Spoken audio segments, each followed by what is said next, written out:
Aden, man, what a way to end pretty much your U20 run. I mean, you couldn't have pictured it any better, but, talk about that final match and getting another bronze. Yeah, I mean, the goal was come in here and, wrestle the way I can to get that world medal again.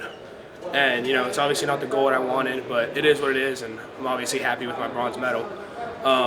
Just leading into that final match, I was listening to my coaches, and it was, go in, be aggressive, wrestle your style, flush through them before they can flush through you. So I went in and kind of sort of punched them in the mouth, basically, and made them realize that I wasn't just going to roll over for them that match. So, and then we started scrapping, and then I just hit a body lock just kind of out of nowhere and ended the match right there. Speaking of scrapping, we didn't get a chance to talk before, leading into this. I mean, that's a crazy way to end it. I mean, what's kind of your final thoughts as time ticks out, and then, what fortunately happened and you earning a spot and to wrestle in this opportunity? Yeah, I mean, it was a whirlwind match for sure. That's not anything I thought was going to happen, and that's not how I wanted to wrestle. That's not how I wanted to win. But at a certain point, a win's a win, and I'm glad it did end up happening that way. So that I was able to have the opportunity to wrestle for that bronze medal.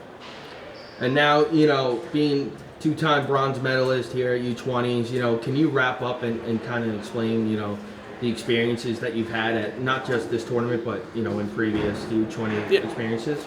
I mean, the experiences are super cool. It's a great opportunity to be able to, just come out to a foreign place and wrestle, and I get to do it with some of these kids I've known for years, or some of these kids I just met.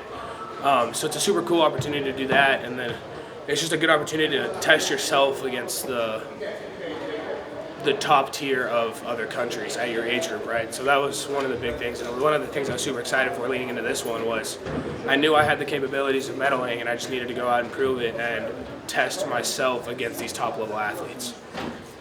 Talk about kind of the team's performance as well. I mean, not just yours, earning another medal, but you had a silver, two silvers, and of course your bronze.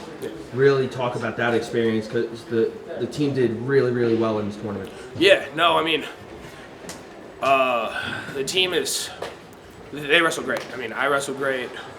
Attao and Cortez wrestled great. Everyone, even if you didn't medal, they all wrestled fabulous. They wrestled to the best of their abilities, and sometimes they're just better, right? And that's how it is, and it sucks.